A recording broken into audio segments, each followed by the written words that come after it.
As a particle physicist, I study the elementary particles and how they interact on the most fundamental level. For most of my research career, I've been using accelerators, such as the electron accelerator at Stanford University just up the road, to study things on the smallest scale. But more recently, I've been turning my attention to the universe on the largest scale. Because as I'll explain to you, the questions on the smallest and the largest scale are actually very connected. Okay? So I'm going to tell you about our 21st century view of the universe, what it's made of, and what the big questions in the physical sciences are, or at least some of the big questions. So recently, we have realized that the ordinary matter in the universe, and by ordinary matter, I mean you, okay? Me, the planets, the stars, the galaxies. The ordinary matter makes up only a few % of the content of the universe. Almost a quarter, or approximately a quarter, of the matter in the universe is stuff that's invisible. By invisible, I mean it doesn't absorb in the electromagnetic spectrum, it doesn't emit in the electromagnetic spectrum, it doesn't reflect, it doesn't interact with the electromagnetic spectrum, which is what we use to detect things. It doesn't interact at all. So how do we know it's there? We know it's there by its gravitational effects. In fact, this dark matter dominates the gravitational effects in the universe on a large scale. And I'll be telling you about the evidence for that. What about the rest of the pie? The rest of the pie is a very mysterious substance called dark energy. More about that later. Okay? So for now, let's turn to the evidence for dark matter. In these galaxies, especially in a spiral galaxy like this, most of the mass of the stars is concentrated in the middle of the galaxy. This huge mass of all these stars keeps stars in circular orbits in the galaxy. So we have these stars going around in circles like this. As you can imagine, even if you know physics, this should be intuitive, okay, that stars that are closer to the mass in the middle will be rotating at a higher speed than those that are further out here, okay? So what you would expect is that if you measured the orbital speed of the stars, that they should be slower on the edges than on the inside. In other words, if we measured speed as a function of distance, this is the only time I'm going to show a graph, okay, we would expect that it goes down as the distance increases from the center of the galaxy. When those measurements are made, instead what we find is that the speed is basically constant as a function of distance. If it's constant, that means that the stars out here are feeling the gravitational effects of matter that we do not see. In fact, this galaxy and every other galaxy appears to be embedded in a cloud of this invisible dark matter. And this cloud of matter is much more spherical than the galaxy themselves. And it extends over a much wider range than the galaxy. So we see the galaxy and fixate on that, but it's actually a cloud of dark matter that's dominating the structure and the dynamics of this galaxy. Galaxies themselves are not strewn randomly in space. They tend to cluster. And this is an example of a very actually famous cluster, the Coma cluster. And there are thousands of galaxies in this cluster. They're the white, fuzzy, elliptical things here. So these galaxy clusters, we take a snapshot now, we take a snapshot in a decade, it'll look identical. But these galaxies are actually moving at extremely high speeds.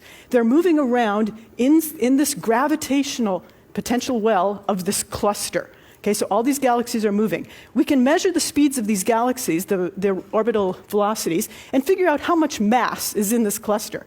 And again, what we find is that there is much more mass there than can be accounted for by the galaxies that we see, or if we look in other parts of the electromagnetic spectrum, we see that there's a lot of gas in this cluster as well. But that cannot account for the mass either. In fact, there appears to be about 10 times as much mass here in the form of this invisible or dark matter as there is in the ordinary matter.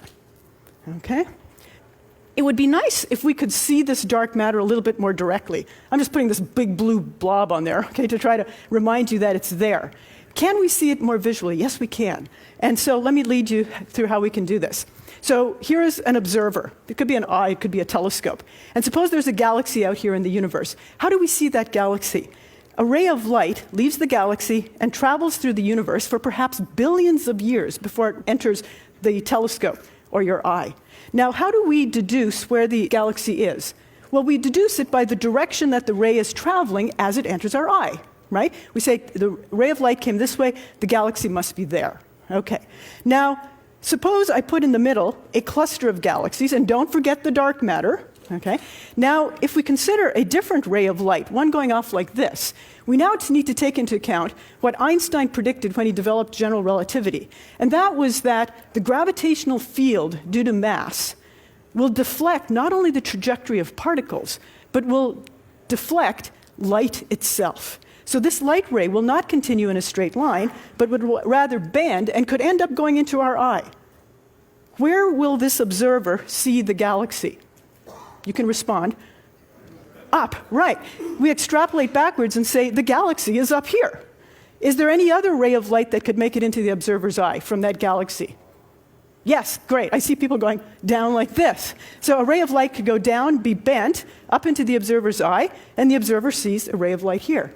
Now take into account the fact that we live in a three-dimensional universe, okay, three-dimensional space. Are there any other rays of light that could make it into the eye? Yes, the rays would lie on I like to see, on a cone. So there's a whole rays of light on a cone that will all be bent by that cluster and make it into the observer's eye. If there's a cone of light coming into my eye, what do I see? A circle, a ring. It's called an Einstein ring. Einstein predicted that, okay? Now, it'll only be a perfect ring if the source, the deflector, and the eyeball in this case, are all in a perfectly straight line. If they're slightly skewed, we'll see a different image. Now, you can do an experiment tonight over the reception, okay, to figure out what that image will look like, because it turns out that there is a kind of lens that we can devise that has the right shape to produce this kind of effect. We call this gravitational lensing. And so this is your instrument, okay? But ignore the top part. It's the base that I want you to concentrate, okay? So actually at home, whenever we break a wine glass, I save the bottom, take it over to the machine shop, we shave it off, and I have a little gravitational lens, okay? So it's got the right shape to produce the lensing. And so the next thing you need to do in your experiment is grab a napkin. I grabbed a piece of graph paper. I'm a physicist, so. A napkin, draw a little model galaxy in the middle, and now put the lens over the galaxy, and what you'll find is that you will see a ring, an Einstein ring. Now move the base off to the side, and the ring will split up into arcs, okay? And you can put it on top of any image on the graph paper. You can see how all the lines on the graph paper have been distorted. And again, this is a kind of an accurate model of what happens with the gravitational lensing. Okay, so the question is, do we see this in the sky? Do we see arcs in the sky when we look at, say, a cluster of galaxies? And the answer is yes. And so here's an image from the Hubble Space Telescope. Many of the images you were seeing earlier from the Hubble Space Telescope. Well, first of all, the golden-shaped galaxies, those are the galaxies in the cluster. They're the ones that are embedded in that sea of dark matter that are causing the bending of the light to cause these optical illusions, or mirages, practically, of the background galaxies. So the streaks that you see, all these streaks, are actually distorted images of galaxies that are much further away. So what we can do then is, based on how much distortion we see in those images, we can calculate how much mass there must be in this cluster. And it's an enormous amount of mass. And also you can tell by eye, by looking at this, that these arcs are not centered on individual galaxies. They are centered on some more spread out structure. And that is the dark matter that is in which the cluster is embedded. Okay? So this is the closest you can get to kind of seeing at least the effects of the dark matter with your naked eye. Okay, so a quick review then, okay, to see that you're following. So the evidence that we have that a quarter of the universe is dark matter, this gravitationally attracting stuff, is that galaxies, the speeds with which stars orbit in galaxies is much too large. It must be embedded in dark matter. The speed with which galaxies within clusters are orbiting is much too large. It must be embedded in dark matter. And we see these gravitational lensing effects, these distortions that say that, again, clusters are embedded in dark matter. Okay, so now let's turn to dark energy. So to understand the evidence for dark energy, we need to discuss something that Stephen Hawking referred to in the previous session, and that is the fact that space itself is expanding.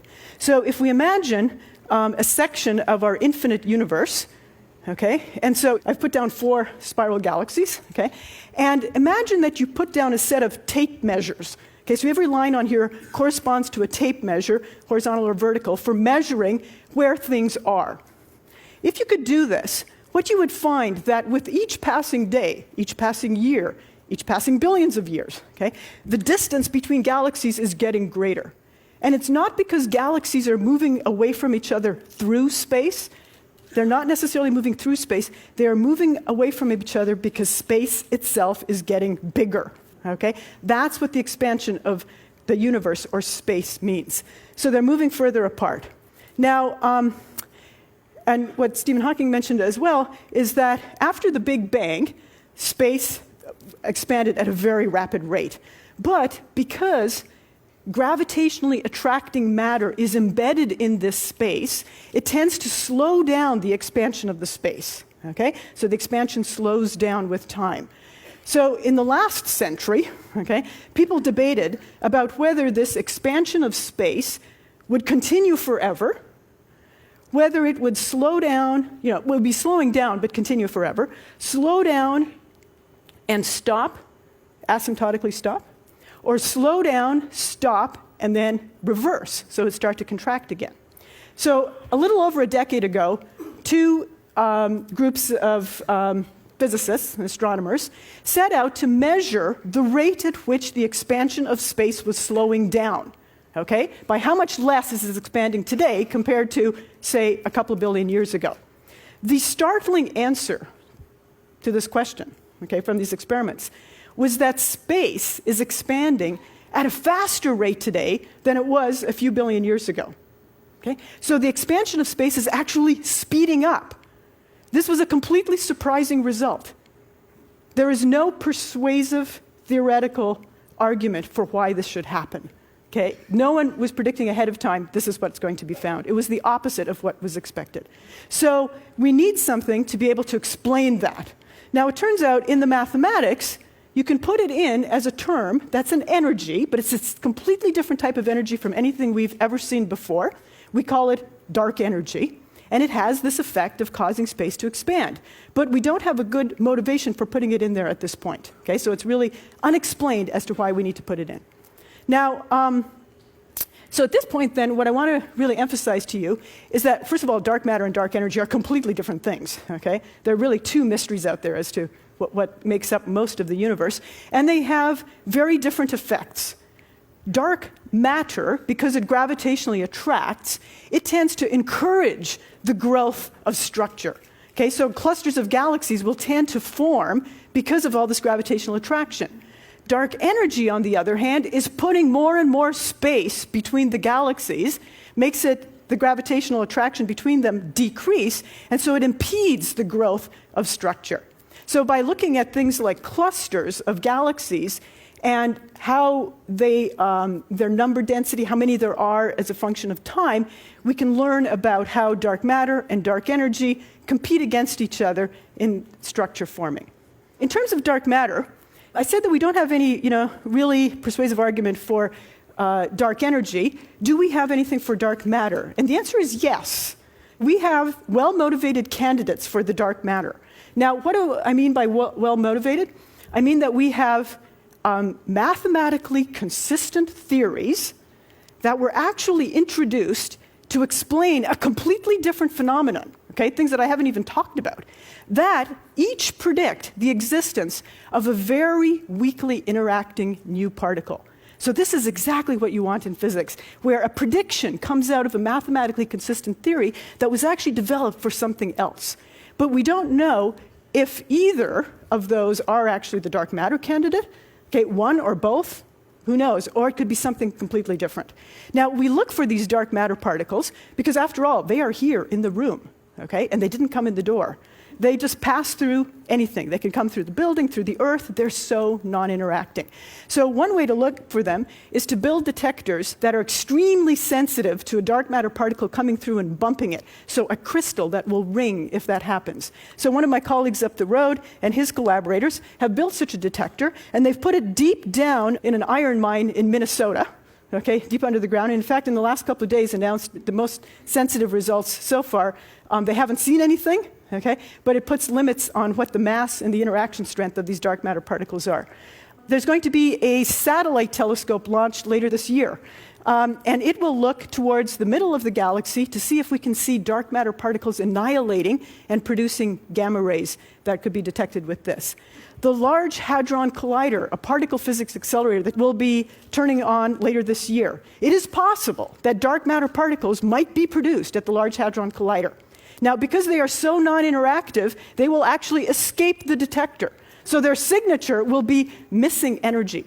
Okay? Now, unfortunately, there's a lot of new physics whose signature could be missing energy, so it'll be hard to tell the difference. And finally, for future endeavors, there are telescopes being designed specifically to address the questions of dark matter and dark energy, ground-based telescope, and there are 3 space-based telescopes that are in competition right now to be launched to investigate dark matter and dark energy. So in terms of the big questions, what is dark matter? What is dark energy? Big questions facing physics, and I'm sure you have lots of questions, which I very much look forward to addressing over the next 72 hours while I'm here. Okay? Thank you.